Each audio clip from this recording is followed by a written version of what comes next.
Hi there, Andre here from Peak Motorcycles. I'm at EICMA 2021 and I'm currently at the Yamaha stand, and it's absolutely enormous. I don't know if you can see this behind me, but it just seems to go off into the distance in every direction. It's definitely the biggest stand that I've been to at the show so far, so I'm going to go and take a look around and see what's new from them.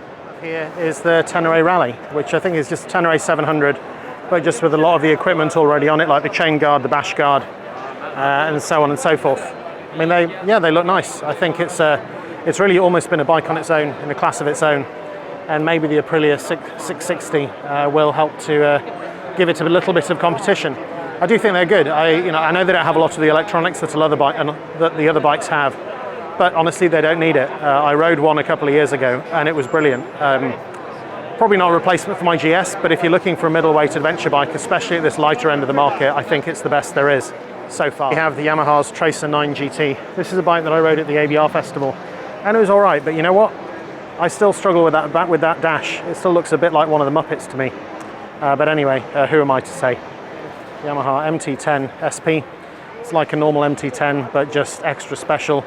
So many lovely billeted little bits on it, and suspension, and just, yeah, someone's really gone to town from the accessories catalogue on that, and really just equipped the bike to make it into something quite unique. I mean, the MT10 is a monster as it is, but the SP version just takes that and makes it even better.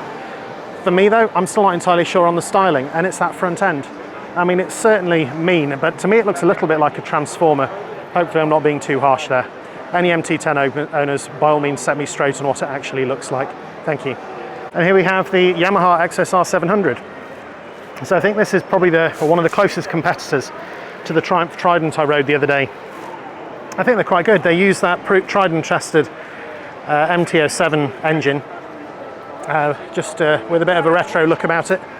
There are a few things I think that could do with a bit of a tweak, like, I don't know, maybe some slightly better suspension. I know upside down shocks aren't everyone's cup of tea on a budget bike, but you know, if Triumph can do it, then maybe Yamaha can stretch to it. Here we have a Yamaha MT07, and I think those blue wheels, I think they're definitely trying to bring a little bit of that Petronas Yamaha maybe into the mainstream market, but they're doing every model in that colour scheme, so I'm sure it'll be very popular. There's another bike that I was really interested in seeing. It's the new Yamaha R7, so it's a replacement for the R6.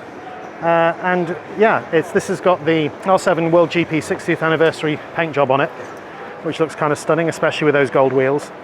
And yeah, it's a super sports built around the MT07 CP2 crossplane engine, which has just done extremely well in the MT07 and also in the Tenere 700. So yeah, that just looks like a really nice bike.